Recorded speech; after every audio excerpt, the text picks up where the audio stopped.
అది వస్తే ఏదో మార్చుకుని దాన్ని ఏ ట్రక్ కిందకి మార్చుకుని బతుకుదామని ఆయన చూస్తాం. అప్పుడు అలా పెట్టినప్పుడు మీకు మంత్లీ రెంట్ ఇచ్చేవాళ్ళ? గవర్నమెంట్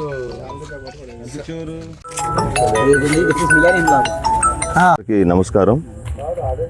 స్థానిక మార్కెట్ యార్డ్లో ఏర్పాటు చేసినటువంటి గో సంఘం లోపల ఉన్నటువంటి జీవాలు, ఆవులు, గేదెలకి మేత సప్లై నిమిత్తం 2 వ్యాన్లు కావాల్సి వచ్చినాయి. అందులో భాగంగా 2 వ్యాన్లు పెట్టడం జరిగింది 3 రోజుల నుంచి. ఆ 2 వ్యానుల్లో ఒకరు సుకుమార్ అనేటువంటి ఒక వ్యక్తి, మరి 2వ వ్యాను మరి గౌరవనీయులు మన గోపిచంద్ గారి ద్వారా ఏర్పాటు చేయడం జరిగింది. ఇది కేవలం మార్కెట్ యార్డ్లో ఉన్నటువంటి ఆవులు, గేదెలకి మేత సప్లై నిమిత్తం. అంటే ఈ వ్యాన్లకి రూట్లు అంటే నాన్ లోకల్, అంటే గన్నవరం, బాపులపాడు, గుడివాడ మీదుగా ఒక రూటు, రెండోది ఉయ్యూరు, పామరు, చల్లపల్లి. ఈ 2 రూట్లో రైతు బజార్ నుంచి ఆ వేస్ట్, ఆ ఫుడ్ని గ్యాదర్ చేయడం కోసం ఏర్పాటు చేయడం అయింది 3 రోజుల నుంచి.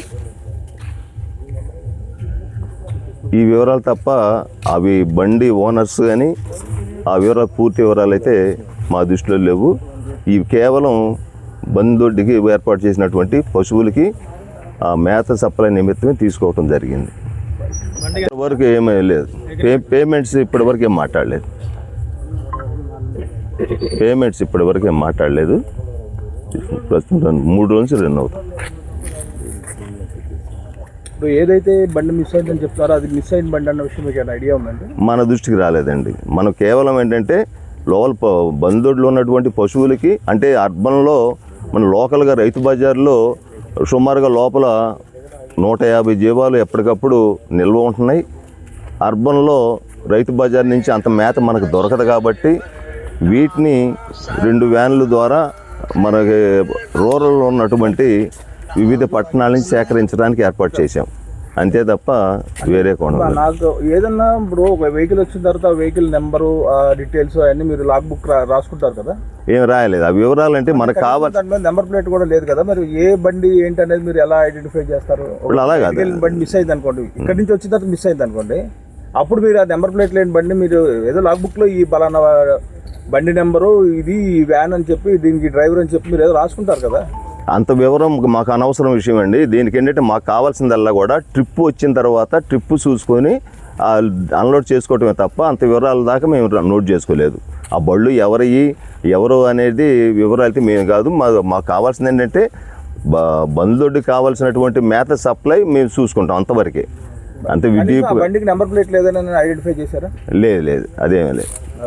ఇలా గత 3 నెలల నుంచి తిరుగుతున్నాం కదండి. కలెక్టర్ గారికి 4వ పెట్టినప్పుడు నేను డైరెక్ట్ ఇంకా కోర్టు ద్వారా వెళ్తానండి అని చెప్పి నేను PDSDT గారికి చెప్పానండి. ఏమంటే ఇలా మీరు పట్టించుకోవట్లేదు, మరి నేను కోర్టు ద్వారా వెళ్తానంటే మరి వాళ్ళు ఒక ఎండార్స్మెంట్ ఇచ్చారండి. ఎండార్స్మెంట్ ఇచ్చిన గతంలో మా వాహనాన్ని తీసుకొని 1 సంవత్సరం పాటు వేరే కుర్రోడు టెంపరీ డ్రైవర్గా ఇచ్చారు కదా, హబీబ్ అనే అతను. వీళ్ళు రెవెన్యూ డిపార్ట్మెంట్ వాళ్ళు అడుగుతున్నారు బండి ఏదే అని చెప్పి. అతను ఎంతసేపటికి మా కార్పొరేటర్ గారు ఇచ్చాడు నాకు, ఆ కార్పొరేటర్ గారికి ఇచ్చేసాను. ఆయన ఎక్కడో చారిటీగా వాడుకుంటున్నాడు. రాళ్లకుట్ట రాము గారు అండి, చిత్తూరు రాము, 27వ డివిజన్ కార్పొరేటర్ గారు. ఆయన వాడుకుంటున్నాడు, ఎక్కడో తీసుకెళ్ళి పెట్టాడని చెప్పి ఈ రకంగా ఎండార్స్మెంట్ అయితే మాకు ఇచ్చారండి. అదే విషయం మీకు రాతపూర్వకంగా ఇచ్చారా? రాతపూర్వక ఎండార్స్మెంట్ ఉంది సార్. రాతపూర్వకంగా మన గవర్నమెంట్ యాప్ ఉంది కదా, దాని ద్వారా ఇచ్చారు. ఏమని ఇచ్చారు? రాళ్లకుట్ట రాము గారి దగ్గర ఉంది బండి, ఆయన వాడుకుంటున్నాడు చారిటీగా అని చెప్తుంది. మా బండి ఆయన ఎవరండి వాడుకోవడానికి? మేము కష్టపడి మేము ప్రభుత్వంలో కష్టపడి పనిచేసినాను, మా గుర్తింపు ఏదో మా గవర్నమెంట్లో ఇచ్చారు బతుకు తీరు కోసం. మా బండి లాక్కొని మా కడుపు మీద కొడితే ఏమొస్తుందండి ఆయనకి? పెద్ద కార్పొరేటర్ ఆయన. నమస్తే ఫ్రెండ్స్, నేను మీ రూపిణి. మీ అందరూ చాణక్య ఛానల్లో వీడియోస్ చూస్తున్నారు కానీ వాటికి లైక్ చేయట్లేదు అండ్ సబ్స్క్రైబ్ చేయడం మర్చిపోతున్నారు. మీరు కనుక చాణక్య ఛానల్కి సబ్స్క్రైబ్ చేస్తే మాకు ఇంకా మంచి వీడియోస్ని, న్యూసెస్ని చేయడానికి మాకు మోటివేషన్ ఉంటుంది. Thank you and don't forget to subscribe Chanakya channel.